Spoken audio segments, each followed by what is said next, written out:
അപ്പോൾ ഈ വീഡിയോയിൽ നമ്മൾ നോക്കാൻ പോകുന്നത് റയൽ മാഡ്രിഡിൻ്റെ ട്രാൻസ്ഫർ സ്ട്രാറ്റജിയും പിന്നെ അവർക്ക് ഈ ഇപ്പോൾ നടന്നുകൊണ്ടിരിക്കുന്ന കറണ്ട് സമ്മർ ട്രാൻസ്ഫർ വിൻഡോവും ആ ട്രാൻസ്ഫർ വിൻഡോയിൽ അവർ സൈൻ ചെയ്ത പ്ലെയേഴ്സ് അവർക്ക് ശരിക്കും ആവശ്യമുള്ള പ്ലെയേഴ്സ് തന്നെയാണോ എന്നുള്ളതും കൂടിയിട്ടാണ്. അപ്പോൾ റയൽ മാഡ്രിഡിൻ്റെ ആദ്യത്തെ സൈനിങ് ആയ ഇബ്രാഹിം കൊണാറ്റിനെ പറ്റി നോക്കുകയാണെങ്കിൽ ലിവർപൂളിൽ നിന്ന് വന്നൊരു പ്ലെയറാണ്, ഡിഫൻഡർ. റയൽ മാഡ്രിഡിനെ സംബന്ധിച്ചുള്ള റയൽ മാഡ്രിഡ് ഒരു ലോങ് സീസൺ കളിക്കുന്ന ഒരു ടീമാണ്. La Liga, Copa del Rey, Champions League എല്ലാ ടൂർണമെൻറ്റുകളും കളിക്കുന്ന, അത് എല്ലാ ടൂർണമെൻറ്റിലും മാക്സിമം ഒരു സെമി ഫൈനൽസ് വരെ പോകുന്ന, ചാമ്പ്യൻസ് ലീഗിലായാലും അതാണ് അവരെ മാക്സിമം പ്രഡിക്ഷൻ. ഒരു സെമി ഫൈനൽസ് ആണ് അവരെ ഒരു എക്സ്പെക്റ്റേഷൻ, അല്ലെങ്കിൽ ഒരു ഫൈനൽ. അപ്പോൾ long season May, June, April വരെ ഒക്കെ കളിക്കാൻ പറ്റുന്ന ഒരു ടീമാണ്. അപ്പോൾ ആ ടീമിലേക്ക് കഴിഞ്ഞ സീസണിലും അതിന് മുമ്പത്തെ സീസണിലും എന്താ ഉണ്ടായെന്ന് നമുക്ക് വ്യക്തമായിട്ട് അറിയാം. ഡിഫൻഡേഴ്സിനൊക്കെ വളരെ ലോങ് ടേം ഇഞ്ചുറി ഉണ്ടായിട്ട് അവർ ചൗമനീനെയും കമവിംഗേനെയും ഒക്കെ വെച്ചിട്ട് ഡിഫെൻഡ് ചെയ്യേണ്ട അവസ്ഥ വന്നിട്ടുണ്ട്. വാൽവെർഡെയും വരെ ഡിഫൻസിൽ സെൻറ്റർ ബാക്ക് ആയിട്ട് കളിക്കേണ്ട അവസ്ഥ വന്നിട്ടുണ്ട്. അപ്പോൾ അതിനെ സംബന്ധിച്ചിടത്തോളം നോക്കുമ്പോൾ ഇബ്രാഹിം കൊണാറ്റൻ്റെ എഡിഷൻ ടീമിനൊരു വളരെ നല്ലൊരു സൈനിങ് ആണ്. ഇൻ ടേംസ് ഓഫ് ബാക്കപ്പ് അതൊരു നല്ല സൈനിങ്ങാണ്. പിന്നെ റയൽ മാഡ്രിഡിൻ്റെ സ്റ്റാർട്ടിങ് സെൻറ്റർ ബാക്ക് ആവുന്നുള്ളത് എനിക്ക് തോന്നുന്നില്ല. ഒരു സ്ക്വാഡ് പ്ലെയർ ആയിട്ടായിരിക്കും എനിക്ക് തോന്നുന്നത് സ്റ്റാർട്ടിങ്. ഒന്നെങ്കിൽ അസെൻസിയോ എഡർ മിൽട്ടാവോ അല്ലെങ്കിൽ റൂഡിഗർ വിത്ത് ഹ്യൂസൺ ആയിരിക്കണം. കാരണം കൊണോട്ടെ നമ്മളെ ഫ്രഞ്ച് ടീമിൽ പോലും ഫസ്റ്റ് 11 സ്റ്റാർട്ട് ചെയ്യാത്തൊരു പ്ലെയറാണ്. സോ എനിക്ക് തോന്നുന്നത് ഈ ഒരു ടീമിൽ ഒരു സ്ക്വാഡ് പ്ലെയർ ആയി നിൽക്കാനായിരിക്കും കൂടുതൽ ചാൻസ്. ബട്ട് ഡിഫെൻസീവ്ലി നോക്കുമ്പോൾ റയൽ മാഡ്രിഡിനെ സംബന്ധിച്ചിടത്തോളം നല്ലൊരു സൈനിങ് തന്നെയാണ്. അതുപോലെ രണ്ടാമത്തെ സൈനിങ് ആണ് ഡെൻസിൽ ഡിംഫ്രീസ്, ഇന്റർ മിലാനിൽ നിന്ന് സൈൻ ചെയ്ത right back. One of the world's best right backs. Already അവരെടുത്ത് ഒരു ട്രെൻഡ് അലക്സാണ്ടർ ആർണോൾഡ് എന്നുള്ളൊരു പ്ലെയർ ഉണ്ടെങ്കിലും അവർ കാർവഹാളിന് റീപ്ലേസ് ചെയ്യാൻ വേണ്ടി ഇങ്ങനെ ഒരു പ്ലെയർ സൈൻ ചെയ്യുന്ന ഒരിക്കലും പ്രതീക്ഷിച്ചിട്ടില്ല. ആൻഡ് റയൽ മാഡ്രിഡിൻ്റെ ട്രാൻസ്ഫർ സ്ട്രാറ്റജിയിൽ എനിക്ക് മനസ്സിലാവാത്തൊരു സ്ട്രാറ്റജി ഇതാണ്. ഇപ്പം അവർക്ക് രണ്ട് ബെസ്റ്റ് പ്ലെയേഴ്സിനെ ഒരിക്കലും ഒരു പൊസിഷനിൽ കളിപ്പിക്കാൻ പറ്റില്ല. ആൻഡ് എന്തിനാണ് അവർ ട്രെൻഡിനെയും ഡംഫ്രീസിനെയും വാങ്ങിയിട്ടുള്ളതെന്ന് നമുക്ക് അറിയില്ല. അതെനിക്ക് മനസ്സിലാവാത്തൊരു ലോജിക്ക് കിട്ടാത്തൊരു സംഭവമാണ്. ഓൾറെഡി ട്രെൻഡിന് അവർക്കുണ്ട്, അവർ നല്ലൊരു ലോങ് ടേം കളിക്കാൻ പറ്റുന്ന ഒരു പ്ലെയറാണ്. അതിൻ്റെ ഇടയിൽ ബാക്കപ്പ് ആയിട്ടാണോ ഇനി ട്രെൻഡിനെ റീപ്ലേസ് ചെയ്യാനാണോ, ട്രെൻഡിൻ്റെ കളി പോരാനായിട്ട് ട്രെൻഡിനെ റീപ്ലേസ് ചെയ്യാനാണോ ഡംഫ്രീസിനെ, എന്താണ് ഇവരെ ഐഡിയോളജി എന്നുള്ളത് മനസ്സിലാകുന്നില്ല. ബട്ട് ഡംഫ്രീസിനെ സംബന്ധിച്ചിടത്തോളം ട്രെൻഡിനും ഇഞ്ചുറി പറ്റുന്നൊരു പ്ലെയറാണ്. അപ്പോൾ ഡംഫ്രീസ് അതേപോലെ റീപ്ലേസ് ചെയ്യാൻ പറ്റുന്നൊരു പ്ലെയറാണ്. അതും ഒരു backup striker, backup right back എന്നുള്ള രീതിയിൽ ഒരു നല്ലൊരു സൈനിങ് ആണ്. ബട്ട് റയൽ മാഡ്രിഡിന് ഇപ്പോൾ 2 വേൾഡ് ക്ലാസ് റൈറ്റ് ബാക്സ് ആണ് ഇപ്പോൾ ഉള്ളത്. ആൻഡ് നമ്മൾ മൂന്നാമത്തെ സൈനിങ് നോക്കുവാണെങ്കിൽ അത് ബെർണാഡോ സിൽവയാണ്, മാഞ്ചസ്റ്റർ സിറ്റിയിൽ നിന്ന്. ഈ സൈനിങ് എനിക്ക് ഒരു സെൻസും ഉണ്ടാക്കുന്നില്ല. മീൻസ് ഒരു സെൻസ് എന്ന് പറഞ്ഞാൽ ഇതെന്തിനാ ഇവർ ബെർണാഡോ സിൽവനെ സൈൻ ചെയ്തെന്ന് ഒരു പിടിയില്ല. ബെർണാഡോ സിൽവനെ മിഡ്ഫീൽഡറായിട്ട് സൈൻ ചെയ്തതെന്ന് ചില ആൾക്കാർ പറയുന്നുണ്ട്. മിഡ്ഫീൽഡറായിട്ട് ബെർണാഡോ സിൽവനെ ഉപയോഗിക്കാനാണെങ്കിലും റയൽ മാഡ്രിഡിന് ഇപ്പോൾ വേണ്ടത് ഒരു holding type midfielder, out of നത്തിങ്ങിൽ പ്ലേ ക്രിയേറ്റ് ചെയ്യാൻ പറ്റുന്ന ഒരു സെൻട്രൽ മിഡ്ഫീൽഡറാണ് റയൽ മാഡ്രിഡിന് ആവശ്യം. പക്ഷേ അവർ സൈൻ ചെയ്തിട്ടുള്ളത് ബെർണാഡോ സിൽവയാണ്. ബെർണാഡോ സിൽവ ഒരു അറ്റാക്കിംഗ് മിഡ് അല്ലെങ്കിൽ ഒരു റൈറ്റ് വിങ് ഫോർവേഡ് കളിക്കുന്ന ഒരു പ്ലെയറാണ്. മാഞ്ചസ്റ്റർ സിറ്റിയിൽ പലപ്പോഴും മിഡ്ഫീൽഡിൽ കളിച്ചിട്ടുണ്ടെങ്കിലും പുള്ളീൻ്റെ നാച്ചുറൽ പൊസിഷൻ അതല്ല. സോ എന്തിൻ്റെ ആവശ്യത്തിനാണ് സിൽവനെ സൈൻ ചെയ്തിട്ടില്ല? ഓൾറെഡി അതേ പ്രൊഫൈലുള്ള 3 പ്ലേയേഴ്സ് റയൽ മാഡ്രിഡിലുണ്ട്. സിൽവനെ സൈൻ ചെയ്യുമ്പോൾ അർഡ്ര ഗുളർ, ഇബ്രാഹിം ഡിയസ്, മാസ്റ്റൻഡാനോ ഇപ്പോൾ ലോണിൽ പോയി. എന്നാലും ബെർണാഡോ സിൽവൻ്റെ സൈനിങ് ഒരു സെൻസും ഉണ്ടാക്കുന്നില്ല. ഒന്നെങ്കിൽ അത്ലറ്റിക്കോ മാഡ്രിഡ് അല്ലെങ്കിൽ ബാർസലോണയിലേക്ക് പോകാൻ നിന്ന പ്ലെയറാണ്. മോസ്റ്റ്ലി അത്ലറ്റിക്കോ മാഡ്രിഡിലേക്ക് ഓൾമോസ്റ്റ് എല്ലാം ആക്സെപ്റ്റ് ചെയ്ത് റെഡിയായി നിന്ന പ്ലെയറാണ്. പിന്നെ റയൽ മാഡ്രിഡിൻ്റെ ക്വിക്ക് സൈനിങ് ബോണസും ഇതൊക്കെ കണ്ട് റയൽ മാഡ്രിഡിലേക്ക് പോകും. എന്തായാലും അത്ലറ്റിക്കോ റയൽ മാഡ്രിഡ് വന്നാൽ റയൽ മാഡ്രിഡിലേക്ക് പ്ലെയർ പോകുള്ളൂ. So it doesn't make any sense സിൽവേൻ്റെ കാര്യം. ബട്ട് എന്തെങ്കിലുമൊക്കെ ഉണ്ടാവും, സിൽവേനെ വെച്ചിട്ട് അവർ എന്തെങ്കിലും ഉദ്ദേശിക്കുന്നുണ്ടാവും. ബട്ട് എനിക്ക് തോന്നുന്നു സിൽവക്ക് പ്ലേയിങ് ടൈമും കിട്ടാൻ പോകുന്നില്ല. പിന്നെ വെറുതെ ഒരു ഒരു ഒരു പോയിന്റ് ഇല്ല ആ സൈനിങ്ങിൽ. പിന്നെ ഉള്ളതാണ് അടുത്ത സൈനിങ് ആണ് റയൽ മാഡ്രിഡിന്റെ ഈ സീസണിലെ ഏറ്റവും ബെസ്റ്റ് സൈനിങ് ആയിട്ട് എനിക്ക് തോന്നിയിട്ടുള്ള സൈനിങ്. അതാണ് കുക്കുറയ. കുക്കുറയനെ സംബന്ധിച്ചിടത്തോളം is A very good player. Left back പൊസിഷനിൽ ഇത്രയും നല്ലൊരു പ്ലെയറിനെ റയൽ മാഡ്രിഡിന് കിട്ടുക എന്ന് പറഞ്ഞു കഴിഞ്ഞാൽ it's something they wanted for so long. Like കഴിഞ്ഞ സീസണിൽ അൽവാരസിനെയൊക്കെ സൈൻ ചെയ്തിട്ടുണ്ടെങ്കിൽ, അൽവാരോ കരാരസിനെ സൈൻ ചെയ്തിട്ടുണ്ടെങ്കിലും പുള്ളിയൊന്നും അത്ര ഒരു ഫോമിനനുസരിച്ച് ഹൈപ്പിനനുസരിച്ച് ഫോം കൊടുക്കുന്ന ഒരു പ്ലെയർ അല്ല. എനിക്ക് തോന്നിയിട്ടില്ല. അതായിരിക്കണം അവരെ ഈ ഒറ്റ സീസണിൽ തന്നെ റീപ്ലേസ് ചെയ്യാനുള്ള കാരണം. അതും കുക്കുറയ കഴിഞ്ഞ 3 സീസണായിട്ട് നല്ല കൺസിസ്റ്റൻ്റ് ആയിട്ട് പെർഫോം ചെയ്യുന്ന വൺ ഓഫ് ദ വേൾഡിലെ ബെസ്റ്റ് ലെഫ്റ്റ് ബാക്ക് ആണ്. ഇപ്പോൾ സ്പെയിനായാലും സ്റ്റാർട്ടിങ് ലെഫ്റ്റ് ബാക്ക് ആണ്. ആൻഡ് നല്ല പെർഫോമൻസ് ഇടുന്നതാണ്. പ്രീമിയർ ലീഗിൽ ഏതൊരു വിങ്ങർക്കെതിരെയും നല്ലൊരു പെർഫോമൻസ് പുറത്തെടുക്കുന്ന ഒരു പ്ലെയറാണ്. അതുപോലെ ലമീൻ യമാലിനെ ആയാലും കഴിഞ്ഞ സീസണിലെ ചാമ്പ്യൻസ് ലീഗ് ബാർസലോണ ചെൽസി മത്സരത്തിൽ യമാലിനെ ലോക്കാക്കിയായിരുന്നു. നല്ല രീതിയിൽ ലോക്കാക്കിയ ഒരു പ്ലെയറാണ്. സോ എല്ലാം കൊണ്ടും നോക്കുമ്പോൾ കുക്കുറയ ആണ് ഈ സമ്മർ ട്രാൻസ്ഫർ വിൻഡോയിൽ റയൽ മാഡ്രിഡിന്റെ ഏറ്റവും ബെസ്റ്റ് സൈനിങ് ആയിട്ടാണ് എനിക്ക് തോന്നുന്നത്. ബിക്കോസ് നല്ല ഇതിന് ആ ഒരു ബിഗ് ഗെയിം പെർഫോമറാണ്. ആ ഒരു പ്രൊഫൈലിൽ വെച്ചിട്ട് നോക്കുമ്പോൾ കുക്കുറയാണ് ദി ബെസ്റ്റ് സൈനിങ് റയൽ മാഡ്രിഡിന്റെ ഈ സീസണിലെ. അത് കഴിഞ്ഞാലാണ് കാർലോസ് എസ്പി. ഗൊൺസാലോ ഗാർസിയ ഫുൾഹാമിലേക്ക് പോയതോട് കൂടിയിട്ടാണ് അവർ കാർലോസ് എസ്പിനെ സൈൻ ചെയ്യുന്നത്. ബട്ട് ലെവൻഡൻ്റെ പ്രസിഡന്റ് പറയുന്നുണ്ട് അത് കുറേ കാലമായിട്ട് അവർ ടോക്കിലുണ്ട്. ഇത് 24 hours നടന്ന സൈനിങ് എന്നൊക്കെ പറയുന്നുണ്ടെങ്കിലും ഇത് കുറേ ഓൾമോസ്റ്റ് 1 മാസത്തോളമായിട്ട് കാർലോസ് എസ്പിക്ക് വേണ്ടിയിട്ട് റയൽ മാഡ്രിഡ് സംസാരിച്ചുകൊണ്ടിരിക്കുന്നുണ്ടെന്ന് പറയുന്നുണ്ട് ലെവൻഡൻ്റെ president. And Espi Real മാഡ്രിഡിനെ സംബന്ധിച്ചിടത്തോളം എന്തായാലും ഒരു ബാക്കപ്പ് സ്ട്രൈക്കറാണ്. എംബാപ്പേനെ റീപ്ലേസ് ചെയ്യാൻ ഒരിക്കലും പറ്റൂല. ആൻഡ് കാർലോസ് എസ്പിനെ സംബന്ധിച്ചിടത്തോളം ഇതൊരു യങ് പ്ലെയറാണ്. ഹൈ പ്രൊഫൈൽ, ഒരു ജോസേലു ഒരു ടൈപ്പ് ഓഫ് പ്രൊഫൈലുള്ള ഒരു പ്ലെയറാണ് കാർലോസ് എസ്പി.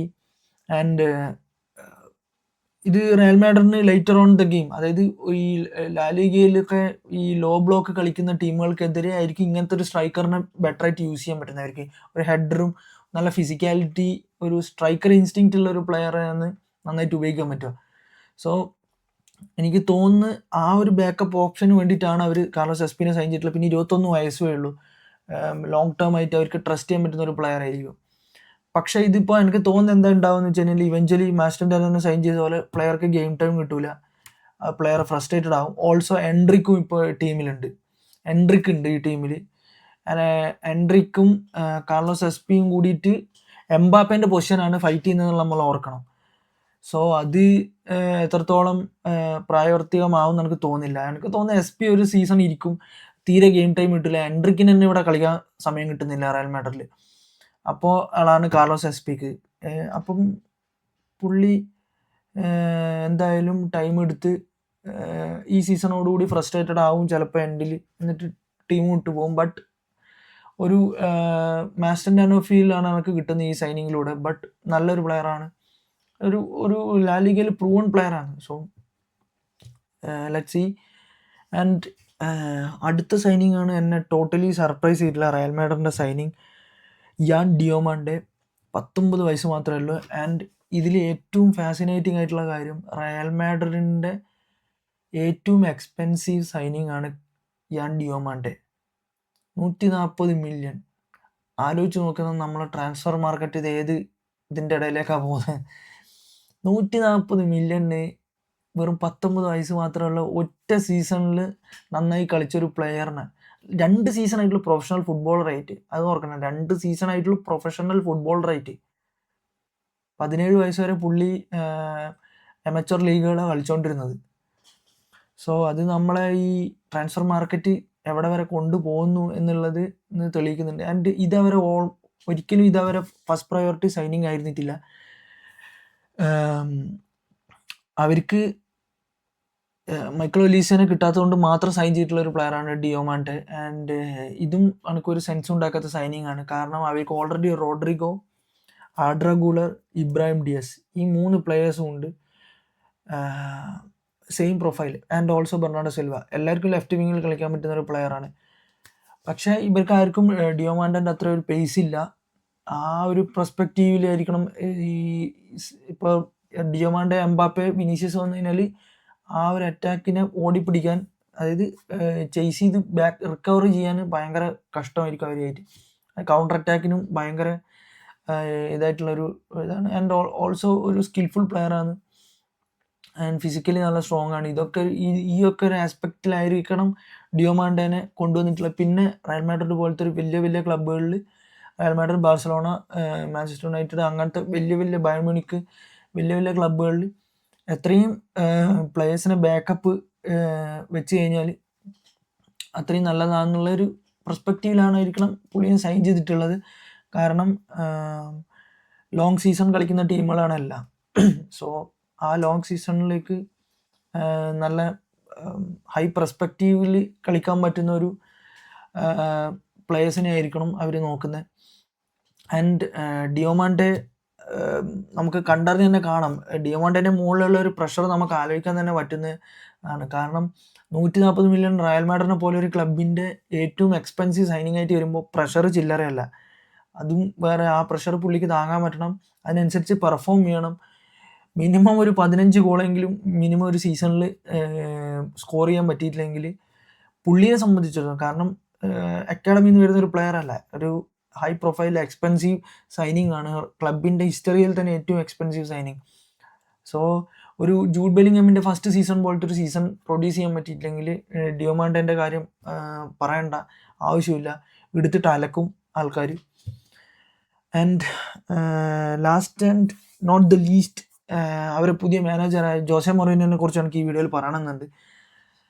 റയൽ മാഡ്രിഡിൻ്റെ സീസൺ എക്സ്പെക്റ്റേഷനിൽ എനിക്ക് തീരെ എക്സ്പെക്റ്റഡ് അല്ലാത്തൊരു ആളാണ് ജോസെ മൗറീനിയോ. കാരണം ഞാൻ മുന്നേയും പല വീഡിയോകളിൽ പറഞ്ഞിട്ടുണ്ട്, ജോസെ മൗറീനിയോ അല്ല റയൽ മാഡ്രിഡിൻ്റെ പ്രോപ്പർ സൊല്യൂഷൻ. അവർക്ക് എത്രത്തോളം ഈ ഒരു ഈഗോയിസ്റ്റിക് ആയിട്ടുള്ള ടീമിൽ, ഈഗോസാണ് ഈ ടീമിൻ്റെ പ്രശ്നം. ആ ഈഗോസിലാണ് ഈ ടീമിൻ്റെ ആകെ മൊത്തം ഈ 2 സീസണായിട്ട് മൂഞ്ചി കിടക്കുന്നത്. സോ ഈ ടീമിനെ 2 സീസണിൻ്റെ ഈ ഈഗോയിസ്റ്റിക് ആയിട്ടുള്ള ഈ പ്രശ്നങ്ങൾ തീർക്കാൻ ഏറ്റവും വലിയൊരു ഈഗോയിസ്റ്റിക് ആയിട്ടുള്ള ഒരു കോച്ചിനെ കൊണ്ടുവന്നാൽ അത് എത്രമാത്രം ലോജിക്കലി കറക്റ്റ് ആയിരിക്കും എന്നുള്ളത് എനിക്ക് മനസ്സിലാകുന്നില്ല.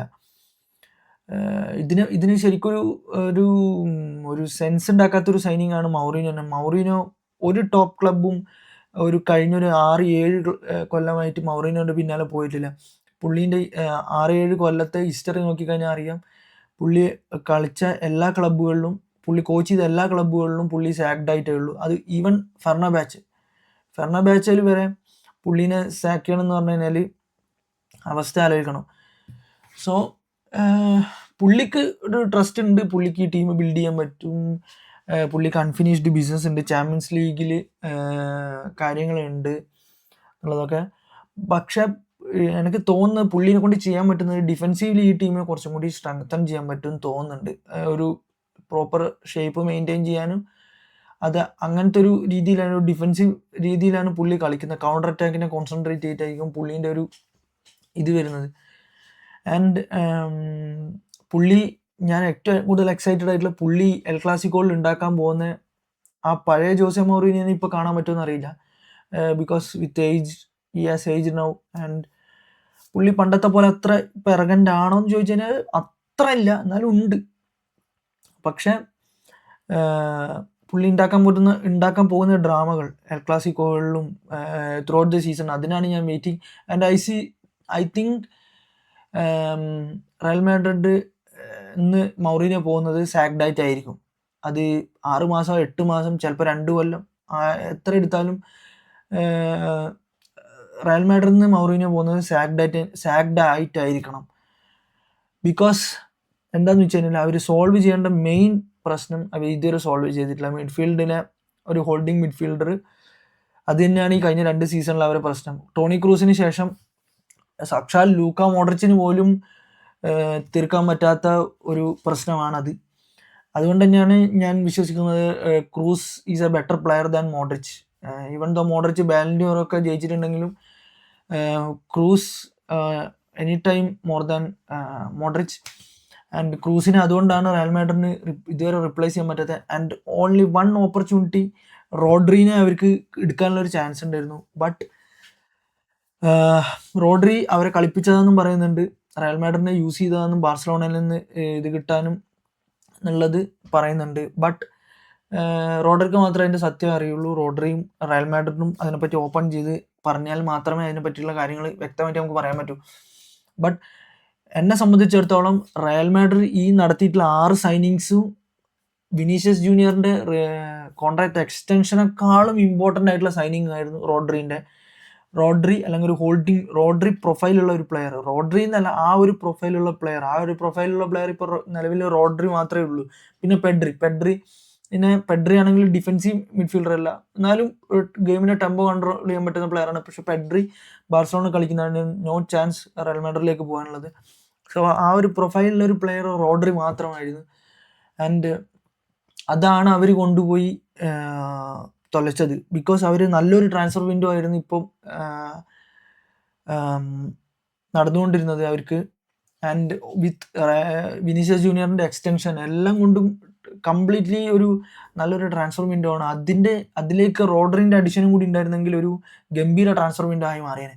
ബട്ട് റോഡ്രിനെ അവർക്ക് ക്ലോസ് ചെയ്യാൻ പറ്റില്ല. എനിക്ക് തോന്നുന്നത് റോഡ്രിനെ അവർക്ക് വേണമെങ്കിൽ അവർക്ക് പെട്ടെന്ന് ക്ലോസ് ചെയ്യായിരുന്നു. ഇത് മൗറീനിയോക്ക് വേണമായിരുന്നു, പക്ഷെ പെറസിന് വേണ്ട. അതാണ് ഈ സൈനിങ്ങിൻ്റെ സത്യം.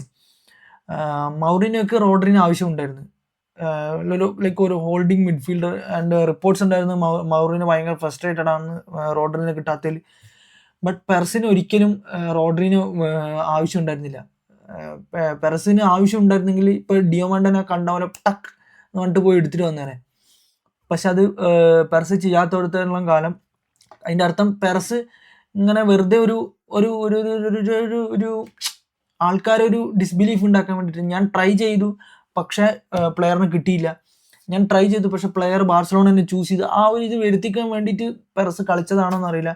കാരണം പെറസിൻ്റെ മുഖരക്ഷിക എന്തും ചെയ്യും, അങ്ങനത്തെ ഒരു പ്രസിഡൻ്റാണ്. ആൻഡ് അതായത് ട്രൈ ചെയ്തു എന്നുമായി പ്ലെയർ കിട്ടിയില്ല. ഫൈനൽ വിന്നർ പെറസ് തന്നെ. സോ മൗറീനിയോനെ ബോധിപ്പിക്കാൻ വേണ്ടി ജസ്റ്റ് ഒന്ന് ട്രൈ ചെയ്തു, അത്രേ എനിക്ക് തോന്നുന്നുള്ളൂ. എന്താ ഇതിൻ്റെ സത്യാവസ്ഥ എന്നുള്ള നമുക്ക് ആർക്കും അറിയില്ല. ആൻഡ് റയൽ മാഡ്രിഡിന് ഇതിലൂടെ റയൽ മാഡ്രിഡ് ചെയ്തതെന്ന് വെച്ചാൽ ബാർസലോണയെ ശക്തിപ്പെടുത്തുക ചെയ്തത്. ആൻഡ് ഓൾറെഡി 2 ലാലിഗ ടൈറ്റിൽ അടിച്ചിരിക്കുന്ന ടീമിലേക്ക് റോഡ്രിയും കൂടി വന്ന് ചേർന്ന് കഴിഞ്ഞാൽ അവർ വേൾഡ് കപ്പിൽ എന്താ കാണിച്ചതെന്നുള്ളത് നമുക്ക് എല്ലാവർക്കും അറിയാം. ആൻഡ് അത് തന്നെയായിരിക്കും ഇനിയും നടക്കാൻ പോകുന്നതെന്നാണ് എനിക്ക് തോന്നുന്നത്. സോ അത്ര തന്നെ നിങ്ങളെ റിയൽ മാഡ്രിഡിൻ്റെ ഈ സീസണിൽ എന്തായിരിക്കും നിങ്ങളെ എക്സ്പെക്റ്റേഷൻസ് എന്നുള്ളതൊക്കെ നിങ്ങൾ വീഡിയോയിൽ കമൻറ്റ് ചെയ്യുക. ആൻഡ് സബ്സ്ക്രൈബ് ചെയ്യാത്തവരാണെങ്കിൽ please subscribe and support. So see in another video. By.